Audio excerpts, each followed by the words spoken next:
चंपा सुबह उठते ही चिल्लाई, बस अब और नहीं, ये गर्मी मुझे पिघला देगी। पंखा भी गर्म हवा दे रहा था। तभी उसके दिमाग में आइडिया आया, घर को ही मिनी शिमला बना देती हूँ। उसने ट्रैक्टर भर भर के बर्फ मंगवा ली और पूरे घर में बर्फ बिछा दी। फर्श, दीवारें, चारपाई, यहाँ तक कि बर्फ का सोफा भी बना लिया। गांव वाले देखने आए तो कोई हंस रहा था, कोई वीडियो बना रहा था और बच्चे बर्फ में खेल रहे थे। चंपा गर्व से बोली, ये है देसी एसी। लेकिन दोपहर में सूरज तेज हुआ और बर्फ पिघलने लगी। कुछ ही देर में पूरा घर पानी से भर गया। चंपा उठी तो फिसल कर धड़ाम से गिर गई। सब लोग हंसने लगे। चंपा भी हंसते हुए बोली, शिमला तो नहीं बना, पर फ्री का स्विमिंग पूल जरूर मिल गया। नदी के किनारे दो सहेलियां दो बड़े अंडे देखती हैं। एक सफेद और एक सोने जैसा चमकता हुआ लालची लड़की जल्दी से सोने का अंडा उठाकर घर की ओर भाग जाती है। दूसरी अच्छी लड़की मुस्कुराते हुए सफेद अंडे को संभालकर अपने घर ले जाती है। रात में लालची लड़की सोने के अंडे को देखकर सोचती रहती है कि इसमें से क्या निकलेगा। अचानक अंडा हिलने लगता है और उसमें से एक छोटा चमकता हुआ सोने का कछुआ निकल आता है। कछुए को देखकर लड़की सोचती है कि इसके अंदर बहुत सारा सोना छिपा होगा। लालच में आकर वह कछुए को काट देती है, लेकिन अंदर उसे कुछ भी नहीं मिलता। वह जोर जोर से रोने लगती है और उसका सब कुछ खत्म हो जाता है। दूसरी तरफ अच्छी लड़की रात में सफेद अंडे के पास शांति से बैठी रहती है। कुछ देर बाद सफेद अंडा टूटता है और उसमें से एक छोटा प्यारा कछुआ निकलता है। अच्छी लड़की उसे प्यार से रखती है, उसे खिलाती है और उसकी देखभाल करती है। एक दिन वही कछुआ उसके लिए सोने के अंडे देने लगता है। वह उन अंडों को ठेले में भरकर बाजार में बेचने ले जाती है। धीरे धीरे वह एक बड़ा सुंदर घर बनाकर खुशी और शांति से रहने लगती है। आखिर में वह कछुए को गले लगाकर रोते हुए कहती है, जो भी छूते हैं वो काला हो जाता है।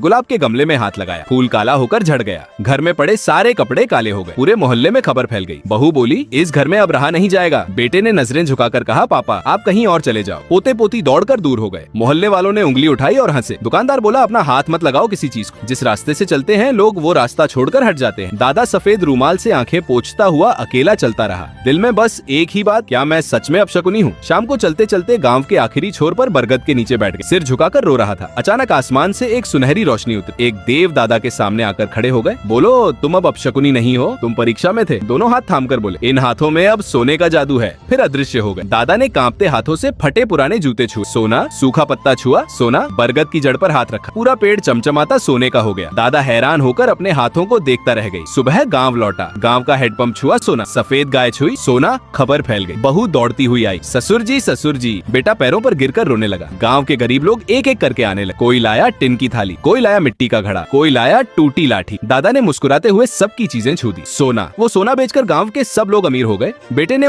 ये है राधा। राधा जंगल से गुजर रही थी, तभी उसे एक जादुई अंडा मिलता है। वो उसे उठाकर घर की तरफ चल देती है। क्या ये कोई वरदान था या किसी रहस्य की शुरुआत?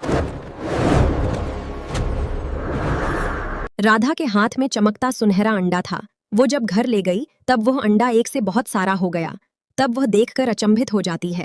राधा के पास बहुत सारे अंडे थे। अब राधा उसे बाजार एक ठेला पर लादकर बाजार ले जाती है और उसे बेचकर अमीर बन जाती है। राधा अंडे बेचकर बहुत खुश थी, लेकिन फिर वो रोने लगती क्योंकि किसी ने लाइक सब्सक्राइब नहीं किया।